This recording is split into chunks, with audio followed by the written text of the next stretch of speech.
All right, I've got another race weekend sneaking up on me. God, I love racing, but it happens so fast and there's so much to do in between races. So I've got my car up on the lift.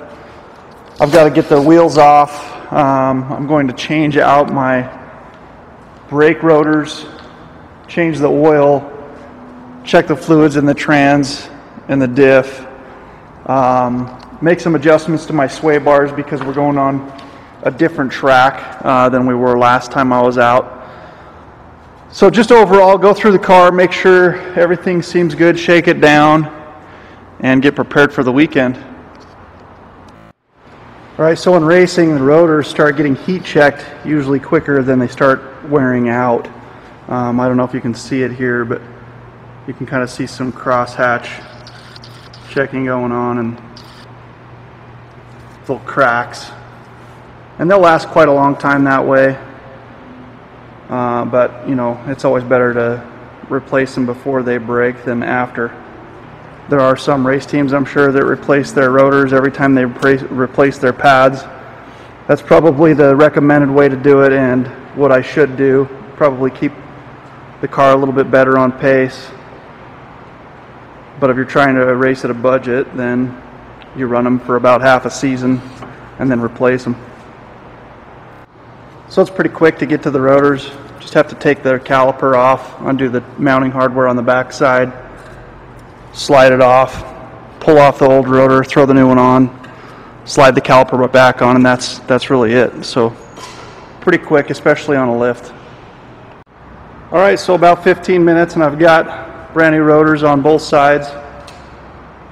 I like to bleed my brakes after I replace either the pads or the rotors, and then you also have to remember you've got to bed the brake pads into the rotor. So when you go back out on track or anything like that, just take your first session really easy. You know, there's a lot of different ways of bedding them in, but you don't want to go too hard and overcook them. You just want to be able to get some pad material transferred onto the rotor, let it cool back down, and then go for the next session. All right, bleeding the brakes is really important in my opinion. I like to use this Motive brake bleeder. I fill it up with fluid so that it's the fluid that's pressurizing the system, and then I know I'm not going to run out of fluid as I'm bleeding the brakes.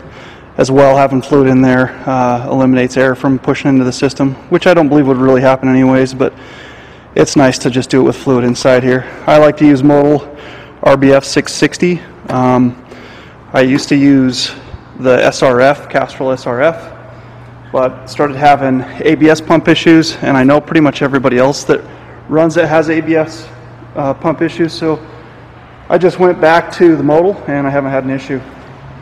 Remember, when bleeding, start from the furthest wheel away from the reservoir.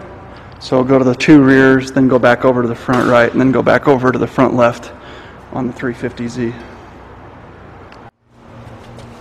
So I just took an old brake fluid bottle, put a hole in it, threw a tube on it, so now I can bleed the brakes without making a mess.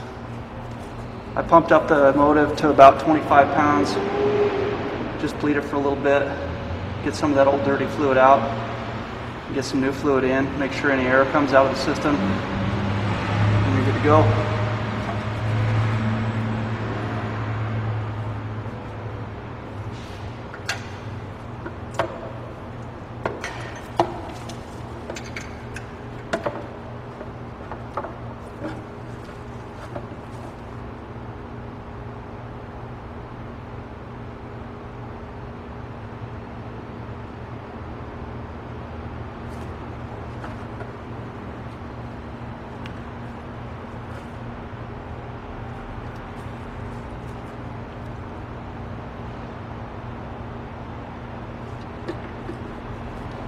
All right, that wheel's done.